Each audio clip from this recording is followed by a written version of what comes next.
Welcome to the Gita in Action podcast. My name's Radha, and I am here with our spiritual family. So happy to be here with you guys. I've spent the weekend in Michigan with my blood family, and it's so nice to get on this call and be with my spiritual family. We're so fortunate to be together. Um, so today we are doing something different. Usually we read through the Bhagavad-gītā and we learn about this ancient wisdom text and its relevance in our lives. But we recently started this new thing where we interview leaders in our community and hear their story and some of their life lessons through the path of spiritual life and bhakti. So today I am here with Nancy Rothman, and she is a very interesting spiritual path because she came in through a 12-step recovery. And now she actually is a leader in that program and has many sponsees that she helps in their journey. So she's really come full circle in her spiritual life and finding bhakti. And so I'm really excited to be here with you, Nancy. Thank you for agreeing to be on the hot seat today. Thank you. So before we start our interview, let's say our prayers. Just offer this up to God. Shakti, you're ready. Yes. Yes, Hare Krishna, thank you so much for this service. Om Jnana Timirandasya Yananjana Shalakaya Chakshur Umilitam Yena Tasmai Shri Gurave Namaha Nama Om Vishnu Padaya Krishna Prastaya Bhutale Srimati Bhakti Vedanta Swami Iti Namane Vancha Kalpa Tarubhyascha Kripa Sindhubhya Evacha Patitanam Bhavembhyo Vaishnavyo Namo Namaha Jaya Shri Krishna Chaitanya Prabhu Nityananda Shri Advaitya Gadahara Srivasari Guru Bhakta Vrinda Hare Krishna Krishna Krishna Hare Hare Hare Rama Rama Rama Hare Hare. Oh, nice. Thank you. Okay, well, let's just get right into it. I will need to find Nancy on my screen and I will pin you so I can always see you. Give me just one moment. Okay, let's do it. You ready, Nancy? How are you doing today? I'm doing well. I'm a little nervous, but I want to offer my obeisances to you, Radha, for such a beautiful leadership in having this Gita in Action podcast and how much it has broadened my horizons. And no matter how many times I hear the Gita, your wisdom has helped me, and all of the spiritual seekers that are here or listening that have always helped me. The one thing about recovery is I know it's a we program. I, by myself, sort of lost sometimes in the weeds, and to be able to have a community of knowledgeable people to help guide me through life is really very, very important. Um, we spoke a little bit before the call about what I would speak about, and so I hope that you'll find that I just speak my truth and how I ended up in where I am today. So I grew up in a loving household, but I've come to find there was a fair amount of dysfunction along the way, which I think maybe happens in many homes. In any way, I grew up in Methodist religion, and I was, baptized, confirmed. I was in the Methodist Youth Fellowship. An acolyte. I did all that stuff. But when I picked up drugs and alcohol, I didn't need God anymore, really. I mean, maybe God was there, but it was really not, it was not something that I had thought about. Um, and I'll tell you, when I was always very self-conscious about who I was and what I was. And, I wanted people to want me. I really needed people to want me, but I was also defiant. So I wanted to be the person that would be asked to be a cheerleader so that I could tell them to go shove it. It was just like, yeah, I don't want to be part of your group.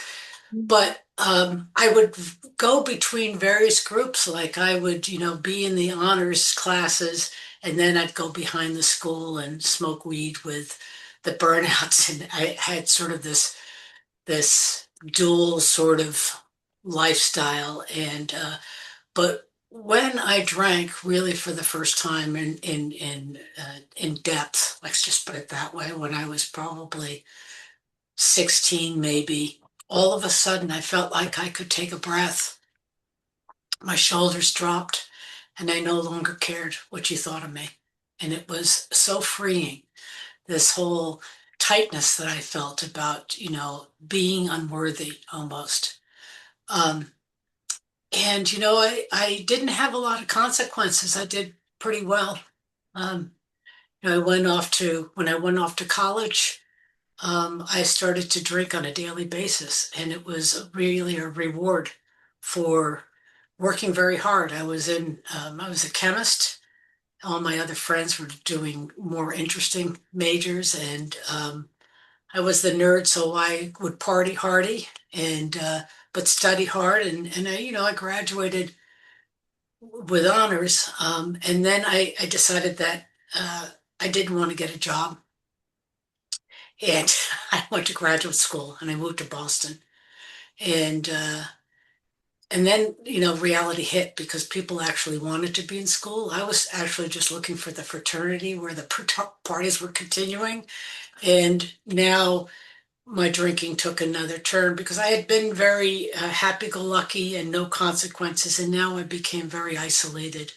And I went into a period of time where I was just very sad and the why me and if only kind of phase of my disease, where if I had a job, if I had a nice apartment, if I had a car, if I had a boyfriend, all this stuff. And I was starting to act out in ways that I wasn't proud of, having relationships that I shouldn't have been in. And and and it just went on. It was this daily grind, really. And then things changed in 1980, the New Year's Eve, when I went to a party and I met this guy, right?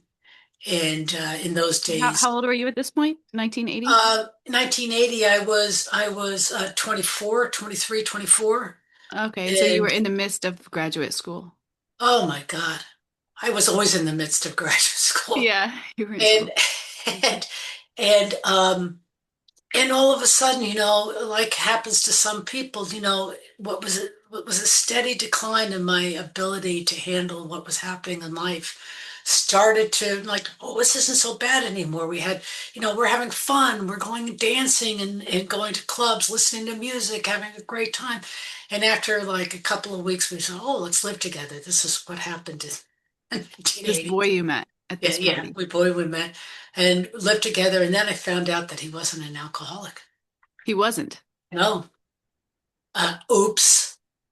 Although I really cared about him, he was a really great person. But now came a new phase of my drinking, which was the hiding and concealing. You know, I Uh, knew that I could convince Mark that everyone in Boston drank a six-pack of beer a uh, day. But for me, I had to have 8 16-ounce beers a day. It's funny because I um, was at a detox last night talking to people, and I said, it may have been for you. You had to have 8 glass of wine every night. It could have been that you needed 10 bags of dope. You may have needed a half an ounce of weed, or you may have needed, a case of alcohol. It doesn't matter. There comes to a point when I think in every alcoholic's life where there is a maintenance dose of where you think this will make me be able to exist in my own skin. And so this was my place. But I was like, he's never going to understand those 2 extra beers. And I proceeded to hide and conceal, and it was a mess. And then one day he came home and he said, I went to an Al-Anon meeting last night. And I was like, oh no. No, and I realized that this was a point in time that a turning point for me because I could no longer pretend that there wasn't a problem. So this is when I started to control my drinking, and I started this path of thinking, oh, it's this, it's that. How do I do it? And it was really awful. I had a year of going into slides, binging and trying and doing everything I can. And at one point, he said, I'm going to take all the alcohol out of the house. And I said, what a guy, such a prince. But he didn't believe I would drink the laboratory grade ethanol that we had. And I went on a 3-day bender drinking this laboratory ethanol. And all I could come out of, I would come out of it in and out, and I would think, oops, there's a bulldog. Hold on. That's another story of my life. I got a bulldog. Hold on. Go see Daddy. He's got peanut butter. Daddy has peanut butter. Daddy's got peanut butter. Go Daddy see has Daddy. peanut butter. Go see Daddy. Sorry. Um, so that was a bottom that I hold near and dear, and it was very soon afterwards that I went into a detox, and that's when I learned that I had a disease of the mind, body, and soul. And I knew it was of the body because I was physically sick at this point. I was black and blue all over. I was numb down one side of my body. I'd lost my sense of taste. And I knew it was physically, I understood that, but the mind, oh my gosh, I couldn't do anything without alcohol, either thinking about it, hiding, concealing it, doing whatever I could. And then mentioned that there's a spiritual component. I was like, oh, well, that's interesting. So Wow. I very quickly realized that I went to a detox and I was able to get away from the alcohol so that I was no longer physically addicted, which was very important. It's very hard for people to just come in and stop and go into DTs and all sorts of stuff. So that, I was pumped full of vitamins. I was given food. I started to eat again because I was about 15 pounds lighter than I am now. I started feeling better, and the color started coming into my world again. That's how I describe it. I had realized that color had been lost. Now, Everything Nancy, was, yeah. this part is so difficult for most people. And a lot of people that struggle with drugs and alcohol can never admit that they have a problem. Like my dad, Yeah. but it seems like the way you're telling the story, it was almost like fairly easy for you. Was it easy? Well, no, it wasn't. It was a lot. That year was me struggling and struggling and struggling. But it got to the point when I woke up out of that brownout blackout of that 3 days bender, I knew that I was a drunk from my head to my heart and back up again. I knew it, and I knew that perhaps I could fool Mark. I could fool you. That, oh no, it was just one of those things, a youthful dalliance, but I could never fool myself again. I think this is when Krishna and God, a miracle to me that I knew. And I had choices then. Do I want to live the life of an active drunk, or do I want to be a sober drunk? And will always be a drunk. There's no, and a lot of people get offended by that. Oh, that's a horrible word, but that's what I was, and what's what I am. And so there has to be that moment of truth that comes. And I had a lot of times that I prayed. I would look in the mirror in the morning and say, not today, not today. And I would have a cup of black coffee and 3 Excedrin. This was what my breakfast was almost every day while I was drinking at the end. I would get into, I was in graduate school. I was a lifer. They would say, oh, the first year, second year, third year, fourth year students and the lifer, please come down to whatever.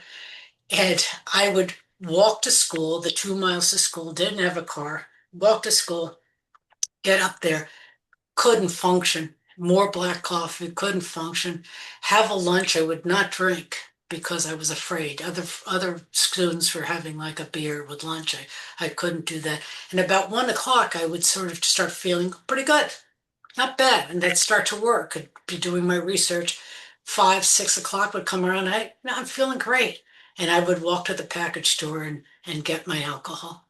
And that Ah, happened day in and day out. And I think there comes a point in time that I was sick and tired of being sick and tired. ah. And I wasn't happy about it. Listen, I wasn't like, oh, now I know the solution and that the solution is I have to stop. I was just like, I have screwed my life up completely. You couldn't run This, away from it anymore. You I couldn't couldn't. mask it. You were Yeah, fairly young, huh? You were in your mid yeah, 20s. I got sober just about when I was just turned 26. Wow.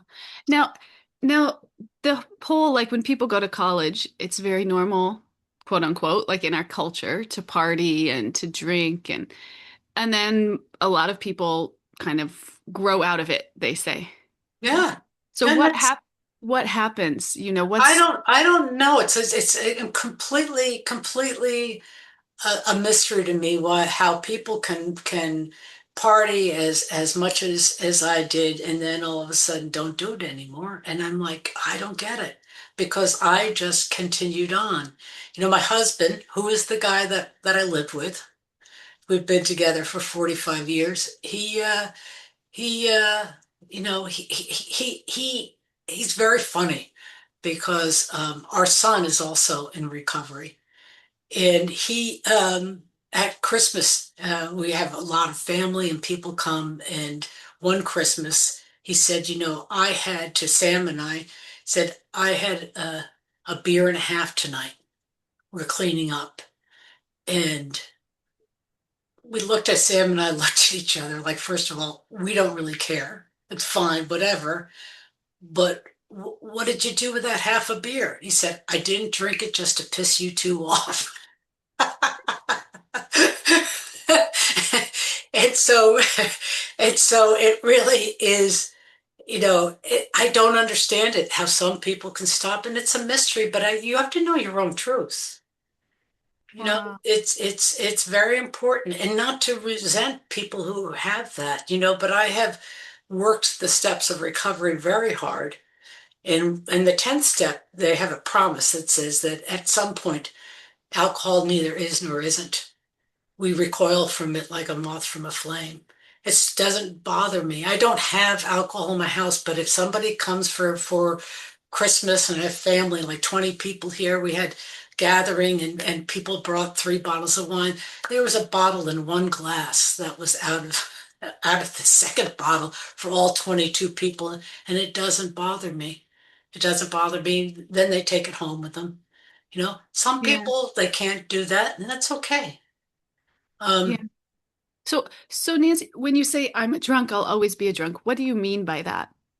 that means that I am never cured, that I will always have this disease of alcoholism, but with recovery, with the spiritual solution primarily, that I will live a really happy life, and that if I pick up a drink to tomorrow, I guarantee you won't see me anymore, even on this podcast.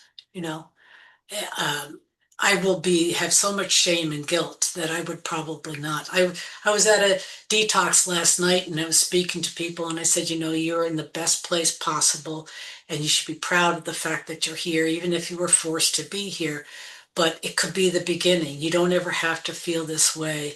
Again, you can have a start. Please go to a meeting, raise your hand, ask for help, get telephone numbers, start to work the program as it's outlined.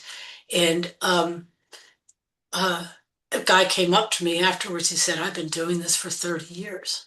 And they keep on asking me what's different about this. He's been in like 20 detoxes and he goes in. I said, do you have a sponsor? He said, yeah, he's a good guy. I like him. I said, have you ever worked the steps of recovery? I said, no, I haven't really. I said, well, here you go. You know, Why don't you go on and do something different? So there's a section, there's a paragraph at the bottom of page 25 in the Big Book of Alcoholics Anonymous, which is my favorite paragraph, that states, I'm going to paraphrase it, that states, if you were sincerely alcoholic like we are, you have but two choices. One is to go on to the bitter end, blotting out your intolerable existence, or two, find a spiritual solution. It doesn't say we're going to drink. That's the thing that really scares me, you know? And there are people, I have heard so many people. I was at a meeting where there was a gentleman who's so proud of the fact that he was coming up on a year of sobriety and really exuding this life. And he said, I had 5 years of sobriety and I was so happy. My family came back together with me. I was moving and doing all sorts of things in my life. And then I picked up a drink. And it took me 30 years to get back here. Wow. I hear that often. Maybe not 30 years, that was a lot. But it's not, it's a miracle. And what do we do in Krishna consciousness? If we come and we have this moment where we have this beautiful feeling that we're connected to Krishna, but then we just, go on our way, living our life, not thinking about Krishna, maybe not chanting, maybe not going to classes. Eventually, we start thinking we can do it on our own. I am a higher power. I Yeah. know what to do. And I have to stay close. I go to 3 in-person meetings a week minimum. I take meetings to detoxes. I work with between one and I figured out before the call just to say it, 11 people each day in Wow. working the steps of recovery by Zoom. I have sponsees in Scotland that I've never met, and Germany and Atlanta and all over the place, and I found my dharma, which Beautiful. is recovery. And I really impress upon people that alcohol was not my problem. I mean, people think that, alcohol and drugs is the problem. It was not. It was my solution. It Oh, was me that was the problem. Whatever was going on inside of me that was causing me, and a genetic component. I'm Norwegian on both sides. My grandfathers were alcoholics. My father's an alcoholic. My brother's an alcoholic. I have 2 brothers that aren't. I have a son now, that is. It's amazing.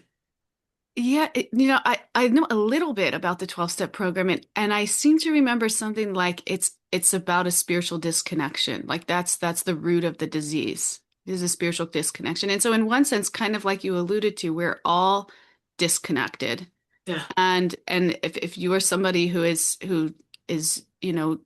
re gravitates towards alcohol or drugs, then like you said, then that's your Yeah, solution. is it spiritual disconnection? I think there's also a lack of authenticity and Ah, honesty in the connection.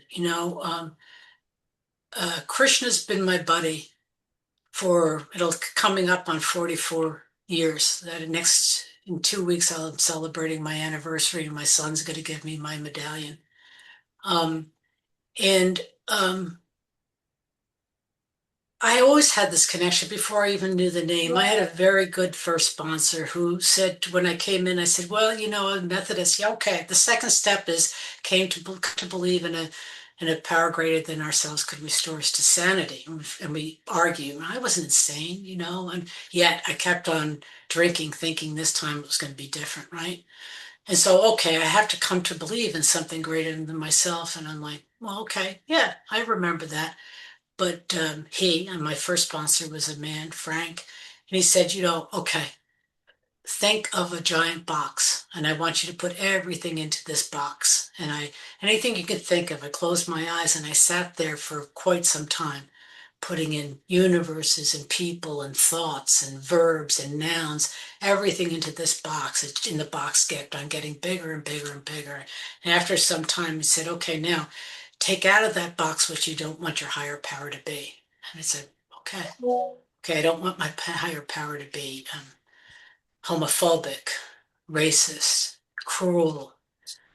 etc. And I sat for a long time and then said, okay, so that box and everything in it is your higher power. So really, my first vision of a higher power was really sort of the Brahman vision, as well as I knew that there was something inside of me too. So The it's the Brahman power, vision. Can you just define that for us? really in terms of the term with it's the material, the material world, all of the things that I could observe and see, all of my senses, everything, but it was not necessarily this idea of a deity. It was Of a uh, personal form of God. personal form. It's just But God I is but I knew everywhere. that there was something inside of me, an intuition. There was this place where it'd be like, hey, stop. And the third step says became willing to turn our will and made a decision to turn our will and our life over to the care of God as we understand God, right? So that box, that name was God, and it's fine. And then we go on in the steps to look at our resentments, our fears, and our sexual inventory, and really digging deep and expressing it to our and how we show it up in our lives so that we can understand the barriers to our relationships, which are usually almost all of our stuff has been the relationship, right? It's like when I was a kid, wanting to be asked to be a cheerleader and tell people to go, you know, do their own thing with that, not wanting to be part of it, or not having a real relationship with God, being reverential and going to church on Easter, but not really having a connection on a daily basis. So, learning about having relationships that were healthy, very, very, very, very important to me, and understanding and asking God to remove those barriers. Those are the sixth and seventh steps, are understanding our shortcomings and our defects of character and saying, please help me, as well as please help me to enhance my virtues, which is something I do now more than saying take away my defects. Um, Please enhance my virtues. And eighth and ninth, making amends. Talking to people honestly and saying, listen, I did some things, and mostly what I learned was that I was just very selfish. You know, you can count on me. Oh yeah, can you really? Yeah, I'll show up. No, no, not really. And having resentments because people weren't doing what I wanted. So I had to, talk to people and express, you know, not only my regrets, but how I'm changing, because amends really means change, what I'm doing in my life. Um, the 10th is constantly being aware of it's taking an inventory on a daily basis or a moment by moment basis when things start to go south. What's my part in things? How am I handling things? Why am I got this anger and this fear, etc.? And what's going on? How can I change this? And then 11th, sought through prayer and meditation to improve our conscious contact with a power greater than ourselves, praying only for his will for us and the power to carry that out. And all of a sudden, it's like, oh, I have to keep on growing this relationship with a higher power. And that's when I came to bhakti. Um, Wow. It I've sounds been, like this, yeah, it's just the steps you just described. It's kind of like what you said. Two things are resonating, like increase your connection with God and take radical responsibility for the yuck in your life is oh, what yeah, it's, which is yeah, like such a bhakti path.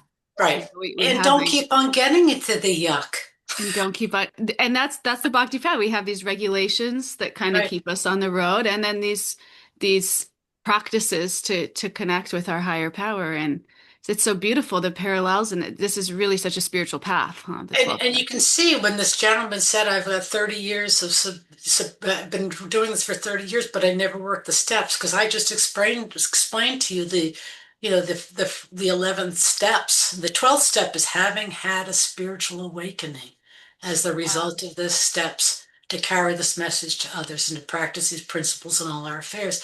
So I don't just act the way I act. Um, to you guys, or when I go to a meeting. I try to do it when I go to the supermarket. I say hello to everybody, and when somebody's in front of me in the express lane with 30 items, I don't freak out. I'm just like, okay, maybe they've got a sick child at home that they have to get home to. Maybe they were told to get in this lane. Let me be generous and kind, right? So I have to live all this as the best I can. But And when is that what you would describe as a spiritual awakening, or can you describe your spiritual awakening to us a little bit? spiritual awakening is when I knew I was a drunk. That was the first one. Oh, Heart okay. and head. But that's the 12th step, right? Yeah, well, I have a lot of spiritual awakenings. I've had many, many. Almost every single day, I look up and I see the sun, and I think, Krishna. And I see my 4-year-old grandson looking at me, and I'm like, Krishna. So spiritual awakening to me is something that I experience all the time, and it's my um, the cloudiness that the veil that will come across my face that will, or my eyes, that will stop me from being and be like, oh, I, me, mine. The things that we've been talking about so much in these chapters that we've been reading in the Gita in action. When I start thinking that it's my world and I have to, I'm owed something, all of a sudden I get into a place of, why me? Why is this happening? Why am I getting, I can't, my limbs are hurting. I sit and meditate in the morning, and then I can't get up out of a cross-legged position. What's going on? And so, but there's a lot of searching that I've done. I went through and read a lot of things like Emmett Fox, The Sermon on the Mount. That's a classic AA. Um, Emmett Fox was one of the spiritual leaders for some of the founders of AA. Reading the Be Here Now by Ram Dass, Eckhart Tolle, reading the New Testament with a group of people, going through and starting to search and question. And then about 14 years ago, I think it was, I saw a little ad for a class on the Bhagavad-gītā, and I had had a friend every time, Weisenheimer, every time we were studying something, he would say, oh, it sounds like the Dhammapada and the Bhagavad-gītā. And I'm like, I don't know what he's talking about. Dude, get out of my face. And I saw this and I said, okay, let me go to this class. And it was with Venkata Bhatta, who is, I knew him as Vineet Chandra, who was the director of Hindu Life at Princeton University. And I went every Wednesday night. And the minute we got to 7-8, I am the taste of water, the radiance of the sun and the moon, I said, oh my God, my box is Krishna. It was one of those moments that I was like, and then I learned about it, and since then, I have been, taking classes and slowly but surely coming to Krishna consciousness, I think, awakening. I know my dharma is recovery and trying to bring Krishna consciousness into recovery. All my sponsees know that I'm in a Krishna consciousness, but I respect all their paths. So, for example, I'm reading One Breath at a Time with a group of people, which is the Buddhist approach to the 12 steps. And because I need to honor all those paths. To me, my spirituality has to be attraction rather than promotion. And I'm not going to convert anybody to my way of thinking. My way of thinking is probably not the same as anybody else. It's just like Gabor Mate says about no two kids have been raised in the same family. But over time, it brought me to, for years, I was part of the Bhakti recovery group, and it brought me to working the steps of recovery through the adult children of alcoholics and dysfunctional families. And now I work a lot with people who maybe don't even identify themselves as alcoholics, but I do help them with the family dysfunction that has caused them so much pain, to help them understand and to go into forgiveness and help them on their path. So Yeah. yeah. This is so interesting that you I so much appreciate. I think everybody here maybe really appreciates just how broad-minded you are, and repeating on the thread here, attraction, not promotion, which is so beautiful. But I'm also curious, like what because it seems like you really studied a lot of different paths. What attracted you to Krishna Bhakti? Well, really, it came down to having a loving teacher, the first exposure to it, which was being the director of Hindu life at Princeton University. My first um, guru, Venkat, still a good dear friend.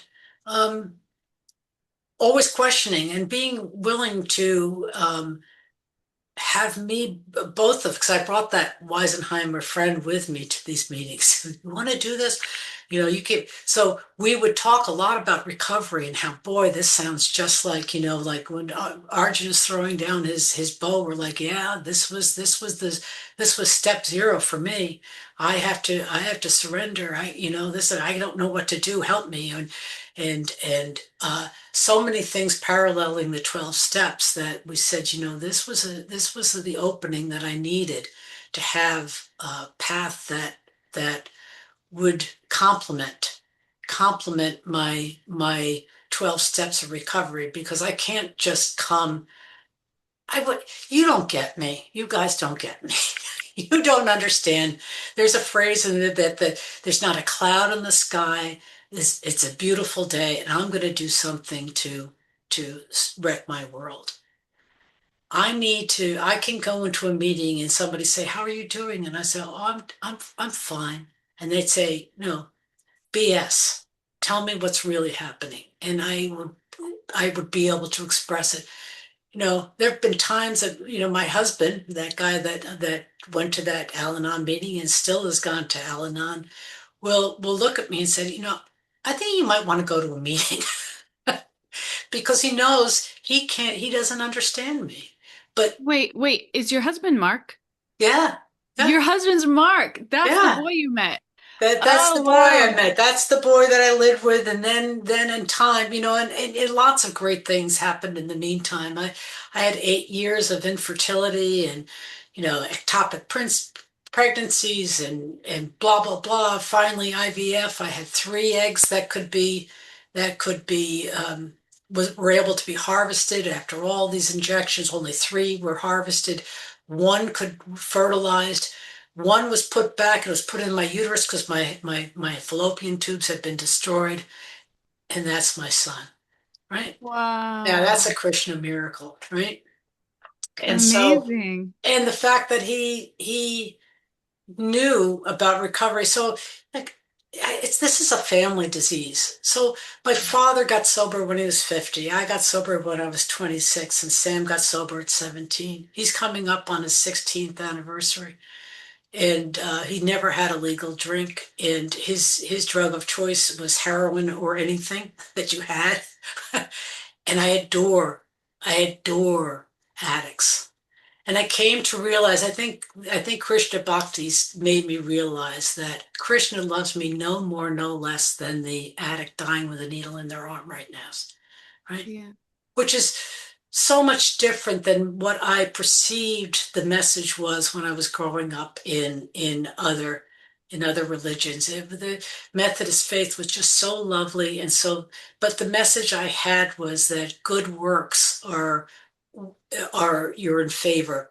That if you're Oh, doing good, you're good in God's eyes. I didn't feel this punishing so much, but I had to be a good girl.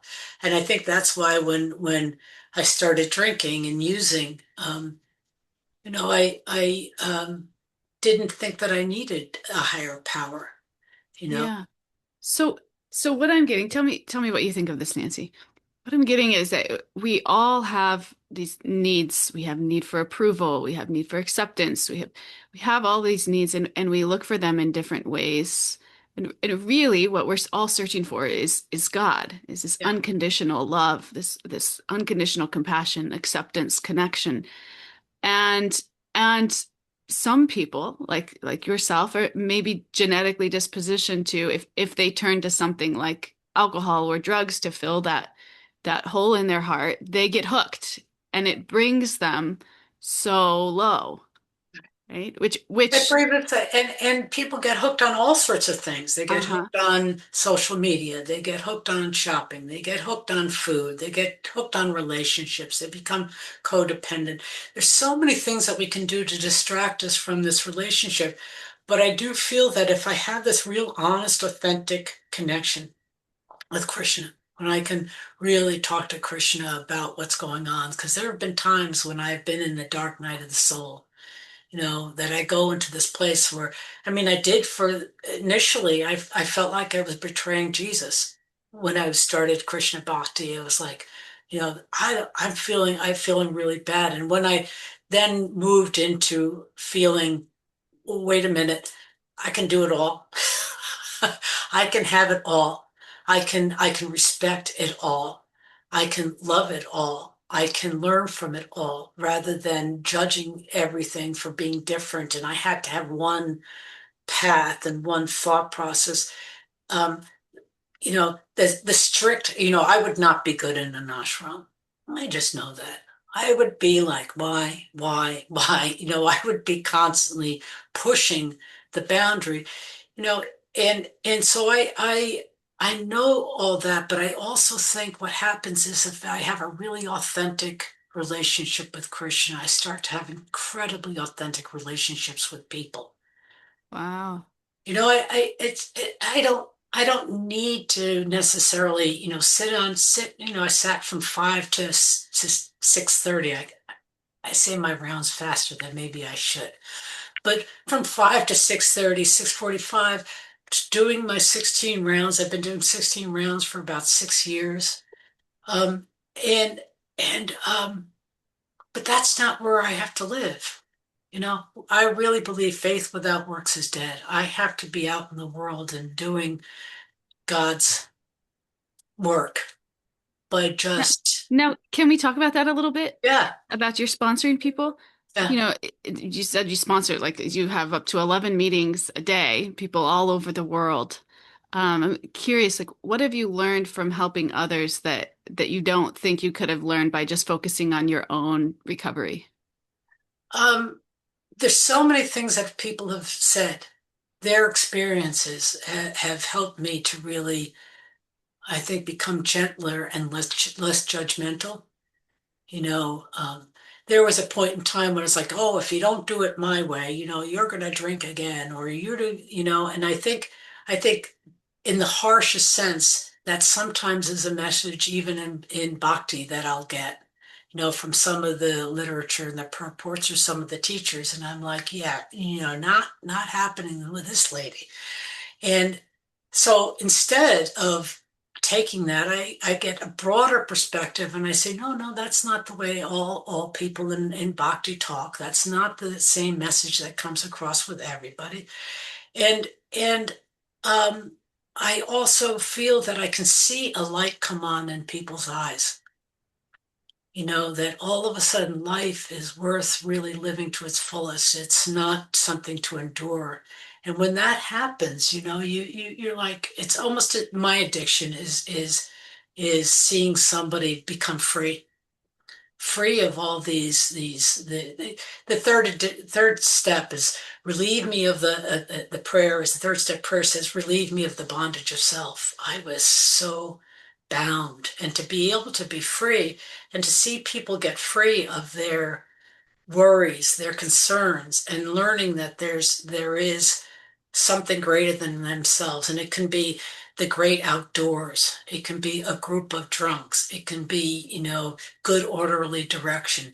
It can be Brahman. Krishna allows us to go in all different directions, and still say, as long as it's not me, that I'm not my own higher power, then I have the ability to go forward.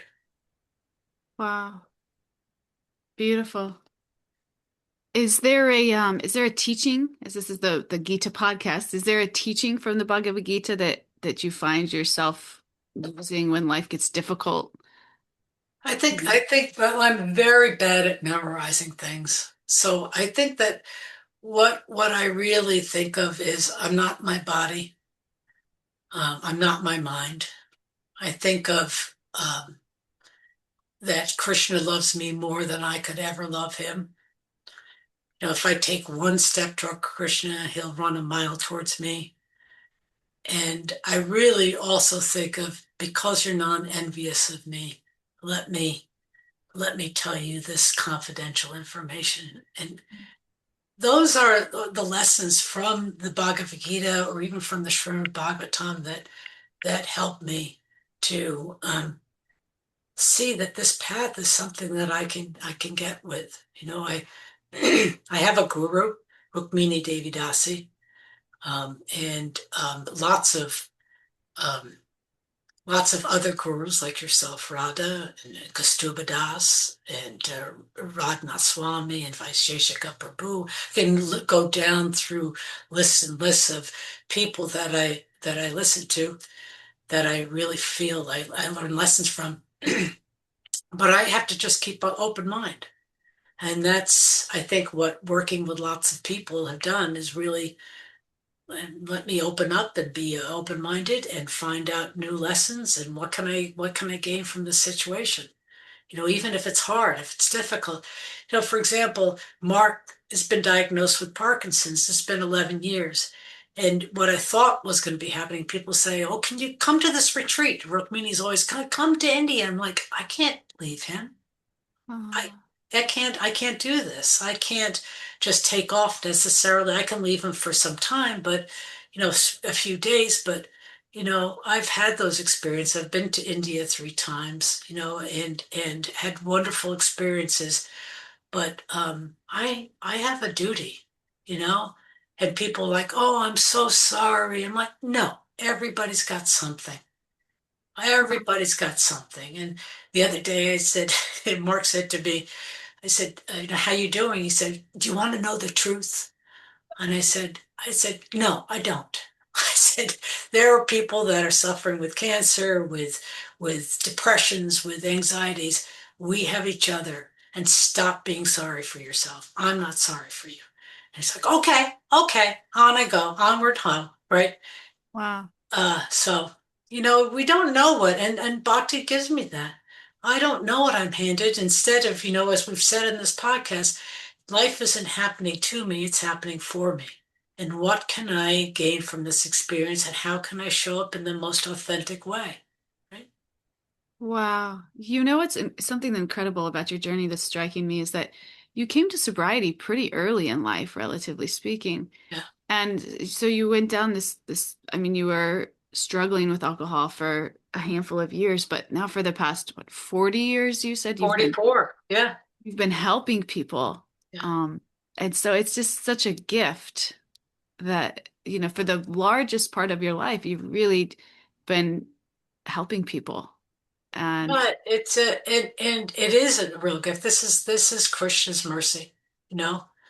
Um, I think, the lessons I've learned is that I can do all of the studying I want. I can memorize slokas, which I can't.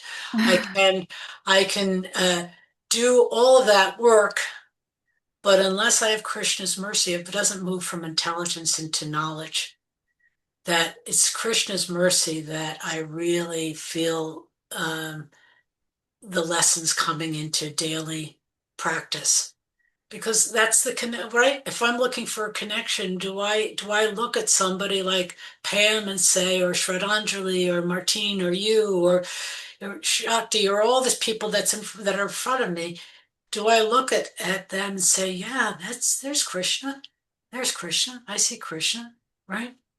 wow. Uh, and I think that's I'm really in a happy place, but you never know. In a couple of weeks, the light will start to fade. It will start getting dark, and I can go into the little bit of the dark night of the soul of, oh, this is so hard. I can't do this. And what I do is I try to step up more meetings. I pray more. maybe chant more.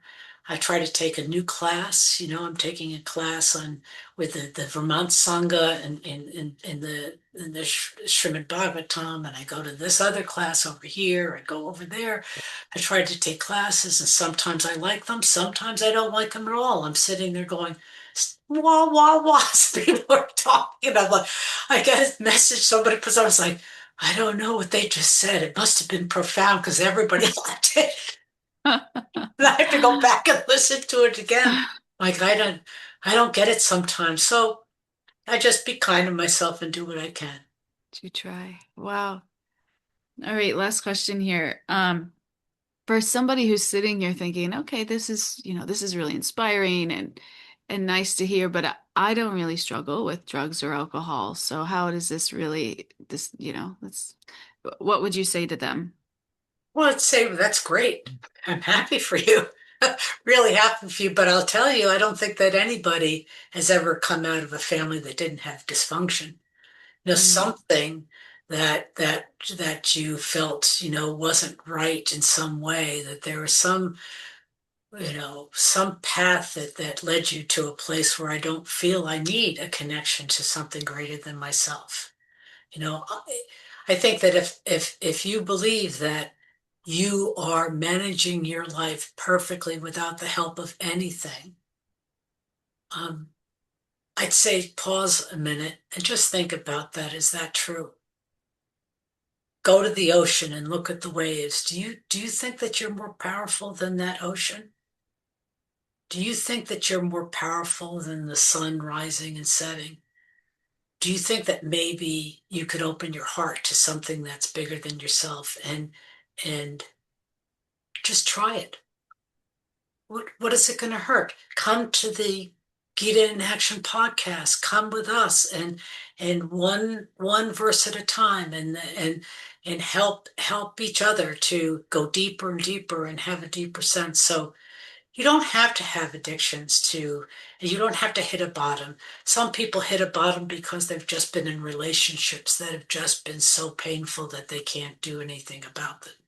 And sometimes it's the bottom of the relationship with themselves. It doesn't have to be with somebody else. And so why not try something different? wow. So in this way, the path to recovery is really the spiritual path. Yes, absolutely. Wow. It's incredible how you took something that is so painful in life and have made it so beautiful by helping yourself and helping others. It's No, thank incredible. you so much. And all of you, everybody that's here have had a part of that for me. So thank you so much. Wow. Thank you, Nancy. Does anybody have any burning questions for Nancy that they would like to share or ask her? Shakti? Hare Krishna. Wow, Nancy, you are such an inspiration. Just listening to your story. Um, I already felt like you were a beautiful uh, woman, friend, mentor. Um, and now I even feel luckier to be so close to you because you're really special. I personally know how you feel now. How you feel? I was in a I had an eating disorder. I was anorexic and bulimic, and I was in about 4 different hospitals. So we went through a lot of the same um, things. I went to actually the program. I didn't go to OA. I didn't relate there, but I went to NA and AA a lot. And if without if not for them, I too would have been dead. Um, but I understand, and you're just so beautifully strong and so wonderful. I guess it's the only question I might have. Well, there's so many, but one that comes to mind is, like once I got, for me again, it's like a little bit different because you can't not eat, right? You can stop smoking or stop heroin, but you can't not eat. So you have to figure out how not to throw up, how not to starve yourself, but find a place in the middle, which was really hard. And but like I know there's a lot of, for me, and I don't know, I'm asking for you, was there a lot of painfully disgusting behavior that you maybe did, that you hated yourself for, or had a heart, or didn't like about yourself? And if so, how were you able to forgive yourself? Yeah, that's, eating disorders are so hard, just as you explained, with the fact that we have to keep on eating. But now we have to do something about the bulimia and the anorexia and stuff, and very, very hard, where treatment is really, I think, working with people that know how to treat this properly. But I still have issues. I was raised with a mother who really didn't want me. You know, she had had a family already, and then I was born. I was the oops baby. It was, and she just was done mothering and didn't want this. So I will go keep on sometimes, not right now, I'll tell you why, but I would go into shame. I get a shame hit, they call it. That they even recently, where all of a sudden the Rolodex of shame comes up. You're not good enough. You remember when you lost that job, how you failed at this, how you failed at that, and start feeling this way. And I had a sponsee who's a therapist. I had said, because I'm honest with people, what's going on with me? I talk about it to everybody. I'm talking to you guys, right? And it said, I keep on having this shame hit. And she said, oh, that's because you're comfortable with it. You like this. You actually get something out of this. And I was like, oh, wait a minute. I don't want this anymore. And I brought it to Krishna. In the morning, I said, please just take this shame from me. I know I don't deserve this anymore. You don't deserve me to be in this place. Please take this from me. And it really expressed it openly and honestly. And doing that for quite some time, I haven't really gone into that same place. That I had to bring all that negative stuff. And there are times when things aren't going right that I will say, I, I can admit it to you guys because you're family, but I would write the FU letter to Krishna. You know, Cross the top of the letter. What you doing to me? How are you doing this to me? F you, F you, F you. And by the end, I'm like, I'm sorry I cursed. But I stream of consciousness to get it out because I have to be honest in my feelings.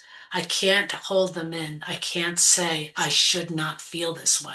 I have to know that my feelings are real, that I have to be able to express it to people who understand it, and then to really pass it along. I might need other professional help. I've been to therapists, I've been to psychiatrists. I might need something that's going to help me on this path because if I'm blocked, maybe I can't hear Krishna's lessons. So it's very important to say, Krishna put people and gave training to people to do all sorts of things. But if we're feeling bad about ourselves, Krishna loves us unconditionally. And I often think if I start putting myself down or somebody else down, I think, do I really want to slap Krishna across the face? Am I willing to do that to him? Or can I be sitting here and allow his mercy and his love to flow through me? Wow.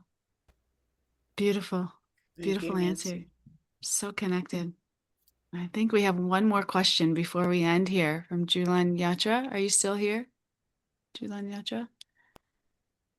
Hear your question and then we'll end for the day. Yeah, I'm here. Sorry. Hare Krishna. Thank you so much, Nancy, for this class. This is actually the first time I'm here live because I've been traveling and I just started listening. And it's funny, I'm in this class because my dad actually was an alcoholic and drug addict basically my whole life. And he got sober about 10 years ago. Now, I would say about yeah, I'm 30, so I was around like 18, so maybe like 12 years ago. So, um, I resonated with a lot of your story, and there's a lot more I could say, but I know we're kind of at the end of time, so maybe I'll get to talk to you again soon. Um, but I actually just wanted to ask maybe like your something that I went to like adult children of alcohol therapy growing up, and something that one of my therapists told me was that, when someone gets sober, like there's alcoholism and you take out the alcohol, but they still have the ism that kind of stays with them throughout their lives. And so to this day, sometimes I feel like I still deal with my dad's like ismness because, there's still that like post alcoholic personality that they've kind of adopted, I guess. So I guess my question for you is just kind of maybe if you have any advice or like the lens, looking through the lens of someone who grew up only really knowing my dad as this alcoholic. And now, the past 10 years of my adult life, I've been trying to kind of reintegrate him into my life and accept him and forgive him, which has been relatively easy for me, which I know is all just Krishna's mercy. So I guess kind of like, I guess my question is if you have any advice or something for a child who's been dealing with, um, yeah, that sort of situation. Well, probably the thing that I would recommend is you help yourself. You know, work on yourself to be able to accept that you're never going to change your family. The three C's of Al-Anon is you didn't cause it, you can't control it, and you can't cure it. And so you sit back and if your father's not working a program, meaning he's not doing the 12 steps, he may be going to meetings and he's abstinent, that can be a real problem. This is the spiritual bypass. So like, oh no, I'm now in the Hare Krishnas, I'm a Hare Krishna. I don't need anything more. This is what it is. I think that's dangerous. I think that Krishna can be everything in my world except I need other alcoholics. The first step says we admitted we were powerless over alcohol. Need to be going to meetings. I need to still be with people who understand how my crazy mind would work. And it's beautiful if we have great deep spirituality. That's so important, but it can't be all for me because that can kill me. That could kill me because I would just feel guilty and sinful. You've got regulative principles, and obviously I shouldn't be doing this, but I'm like, and I sit here and say, well, okay, if Eudaster hadn't lost everything by gambling, would that have been a regulative principle? I guess not. I guess that was all Eudaster's fault. When I go into all this stuff, but I think it's really important for you to know, let me take care of myself as an adult child. Let me know that there is a spiritual solution for me. And I say to my dad, hey dad, don't forget to go to meetings. Maybe you should think about if your sponsor's not taking you through the steps, maybe you should do that. You can make those suggestions, or you can just sit back and say, hey, he's not drinking, he's not causing chaos as much as it was. Um, the alcohol was the solution. It was not the problem. And we sometimes think, if my father loved me enough, he would have just quit. He had no choice. Once I put alcohol in my body, I don't have choices anymore. Once I take it away and I find a spiritual solution, I have choices. So, Wow. Beautiful. Thank you, Nancy. thank you, everyone. Thank you so much, Radha. Thank you. And Nancy, I think if anybody has further questions or wants to reach out to Nancy personally, I speak for Nancy, but I think you're very open to that, right, Yeah, Nancy? absolutely. Yeah, so she could put her information on the thread or email or on our overall thread and Yeah, I'll put it in the overall thread and you can post it wherever. I'm happy being contacted. wonderful. Thank you, Nancy. Thank Thank you you. for coming and sharing and being such an inspiring leader in our community. We're very honored to walk this path with you, and it was wonderful spending the morning with you. No, Thank you. my obeisances to all of you. Thank you. Thank you. Thank you all, and I'll see you on Thursday. Hare Krishna. Hare Krishna.